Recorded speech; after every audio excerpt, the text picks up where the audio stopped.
La collecte de dons privés concerne trois domaines pour les associations. Donc, le premier domaine, c'est tout ce qui est collecte de dons individuels. Donc on va demander un don à chaque personne et où on va travailler en général sur trois leviers spécifiques. Le premier levier, c'est l'émotion. On ne peut pas collecter sans émotion. Donc il faut créer une émotion soit positive, soit négative. L'émotion positive, ça peut être utiliser l'humour, comme avec Adriana Carambeu pour la Croix-Rouge. Émotion négative, c'est ce qu'on va utiliser souvent dans les mailings.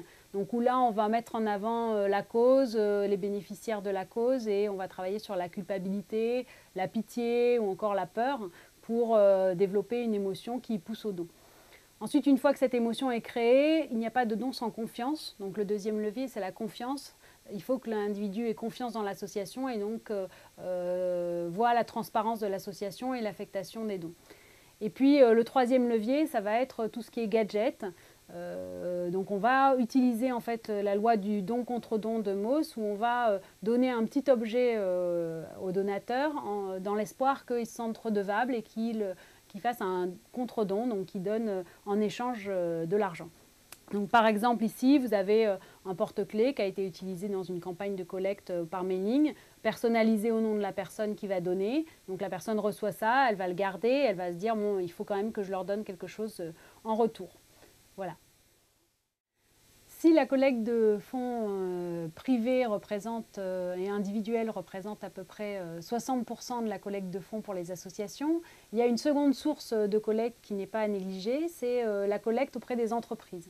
Cette collecte-là représente à peu près 10% du financement des associations et consiste là à mener un projet que l'entreprise va financer.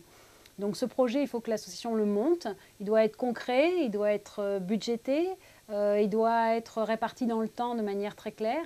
Et l'idéal aussi, c'est d'impliquer l'entreprise dans le projet, c'est-à-dire de faire un projet qui a du sens pour l'entreprise et notamment du sens pour ses employés.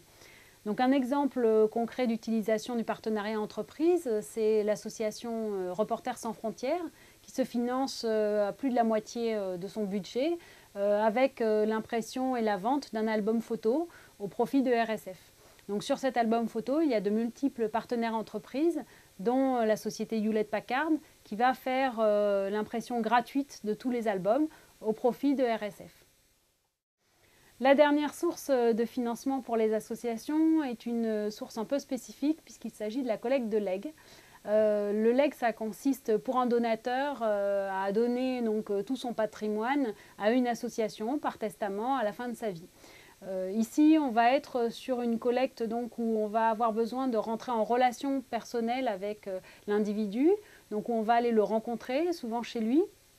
On va essayer d'être le dépositaire de son histoire, de comprendre qu'est-ce qu'il cherche à faire au travers de ce leg, quelles sont ses dernières volontés, qu'est-ce qu'on doit faire de ses objets spéciaux. Donc on va travailler beaucoup avec lui sur toute son histoire et sur la suite. Pourquoi? Parce qu'il faut savoir qu'il y a 9 personnes sur 10 qui font un leg qui n'ont pas de descendants. Donc c'est vraiment à l'association d'assurer tout cet ensemble de choses pour l'individu.